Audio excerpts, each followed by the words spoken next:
Good morning. This is George Tkaczuk, RCM Wealth Advisors, reporting to you from the CME Group trading floor in Chicago.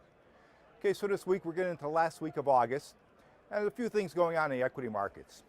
On the surface, if we look at the Dow and the S&P, the market's still in the correction, meaning we've had a lot of heavy volume selling days and still haven't had a solid rebound in big volume, what I consider to call the follow-through day. However, if you look at the Nasdaq, and more specifically the Nasdaq leading stocks, they're telling a little bit of a different story. The Nasdaq's been able to hold that 3,600 level. It's way above that now. It's actually getting pretty close to taking out its recent highs, which would be at about 3,694.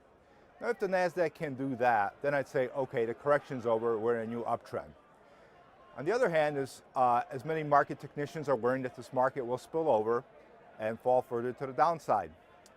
Right now, I don't subscribe to this view, and the reason I tell you that is my second sort of line of reasoning is I look at what are the leading stocks doing. So I'm going to call this follow the leaders, and note that's different than chase the leaders. Now what I'm referring to, there's an awful lot of good quality institutional stocks that are still hitting new highs while the market is allegedly correcting. So it is a little bit of a dilemma. And what I'm talking about, if you look at a stock like Netflix, moving to new highs, LinkedIn, also moving to new highs, Tesla, Facebook. You have the biotech space, stocks like Questcor, Qcor. So you have a lot of good quality institutional stocks, and they're not showing any signs of cracking. Now, if these stocks start to show signs of cracking, if they start to spill over and fall to the downside, then I'd say maybe indeed the market correction will continue. So going forward, you need to do a few things here. Keep your eye on the market. The indices, they're telling us to be cautious here, but also keep your eye on leading stocks. As long as leading stocks are continuing to act well, those are the stocks I mentioned, then the market still has a chance of this uptrend continuing.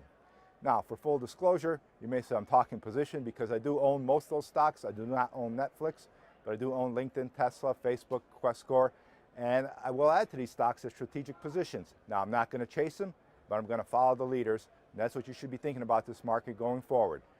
You might also want to look at the biotech space.